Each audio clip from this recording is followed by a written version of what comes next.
Hi ಎಲ್ಲರಿಗೂ ನಮಸ್ಕಾರ. ಇದು day 10 of weight loss journey. Morning hot water ಒಂದೇ ತೊಗೊಂಡೆ. ನೆಕ್ಸ್ಟ್ ಬಂದುಬಿಟ್ಟು ಅವಲಕ್ಕಿ ತರಕಾರಿ ತೊಗೊಂಡೆ, ಅದನ್ನ ವೀಡಿಯೋ ಕ್ಯಾಪ್ಚರ್ ಮಾಡಲ್ಲ. ನೆಕ್ಸ್ಟು ಆಫ್ಟರ್ನೂನ್ ಬಂದುಬಿಟ್ಟು ಪೀನಟ್ಸ್ ತೊಗೊಂಡೆ ಸ್ವಲ್ಪ.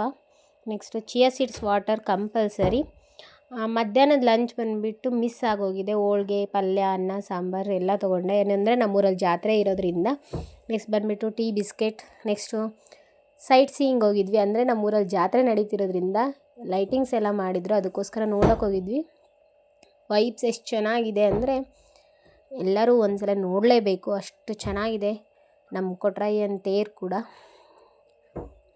ಇವತ್ತು ವರ್ಕೌಟ್ ಮಾಡೋಕ್ಕಾಗಿಲ್ಲ, ಅದು ಬರೀ 10K ಸ್ಟೆಪ್ಸ್ ಒಂದೇ ಕಂಪ್ಲೀಟ್ ಮಾಡಿದ್ದೀನಿ. ಅಲ್ಲಿ ಜಾತ್ರೆ ಎಲ್ಲ ನೋಡ್ಕೊಂಬಂದು ನೈಟ್ ಊಟ ಮಾಡಿ ಸ್ಟೆಪ್ಸ್ ಒಂದು ಕಂಪ್ಲೀಟ್ ಮಾಡಿ ಮಲಗಿದ್ದಾಯಿತು. ವರ್ಕೌಟ್ ಇಲ್ಲ ಅಂದರೂ ಪರವಾಗಿಲ್ಲ, ಆ್ಯಕ್ಟಿವ್ ಆಗಿದ್ದೆ ಡೇನ. ನಾನು ವಿಡಿಯೋ ನೋಡಿದ್ದಕ್ಕಾಗಿ ಧನ್ಯವಾದಗಳು. ಪ್ಲೀಸ್ ಸಪೋರ್ಟ್ ಮಾಡೋದನ್ನ ಮರಿಬೇಡಿ. Thank you for watching.